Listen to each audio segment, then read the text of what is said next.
When Donald Trump headed to Alaska to meet up with Russia, Melania did not go with her husband, and that's understandable. She never goes anywhere with him. Why would she go there? But she did send something with him, which is a letter that was to be delivered to Vladimir Putin to appeal to his good nature, which he has, I guess.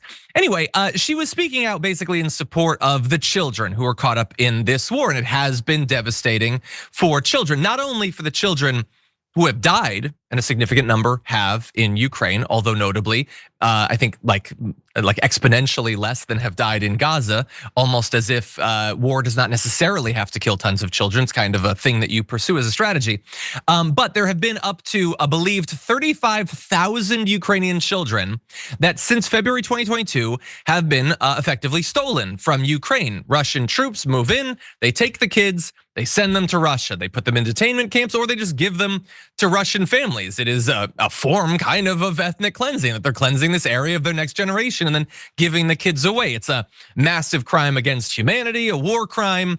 They've done it, okay? So to her credit, I guess she wants to try to fight back against a little bit of that in a letter. And so she says, every child shares the same quiet dreams in their heart, whether born randomly to a nation's rustic countryside or a magnificent city center.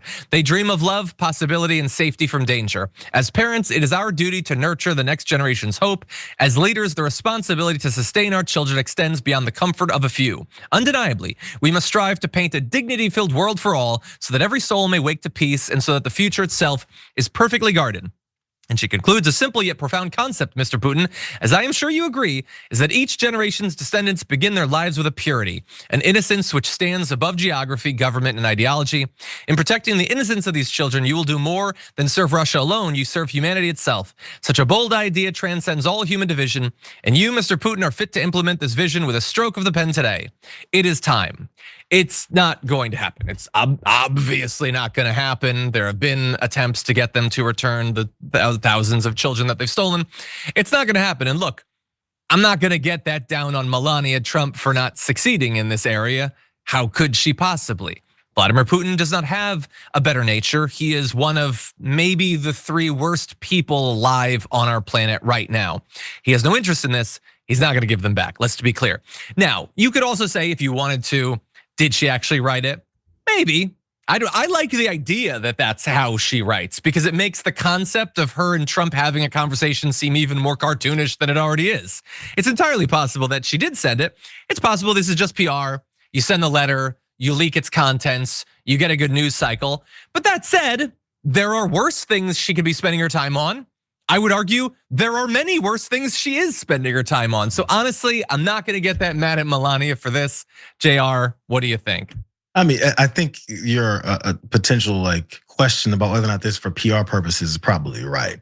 How much do we hear from Melania? And in this particular case, maybe she'll send a letter. Whoever wrote it, who cares, right? Because no one really ever writes their own stuff anyway. But it's her meaning and her energy behind it, right? Maybe we should check and see if Michelle Obama ever wrote anything like this. It might be similar. But as it's supposed to get sent, it's supposed to, maybe they were looking for some kind of a success here, and this would have been a nice icing on the cake. And look what the first lady did. They're trying to have this picture. We know how this administration, specifically this guy is in the White House. It has to look a certain way. Who cares about results? Who cares about the actions behind it? If we get to that point somehow and stumble our way to it, let's make it seem like, and also look at Melania's lovely words to appeal to the heart of Vladimir Putin so we can soften his image too. Because the red carpet was already rolled out for his ass. Why not anything else?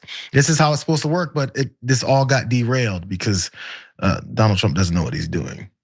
Yeah, I mean, look, when you're the first lady, especially first lady like this that isn't going to be at or live at the White House, doesn't want to be seen with your husband or whatever, all you can really do is messaging. And I don't think that's necessarily the worst thing. Is this not better than I really don't care, do you? She was sending messages in the first term.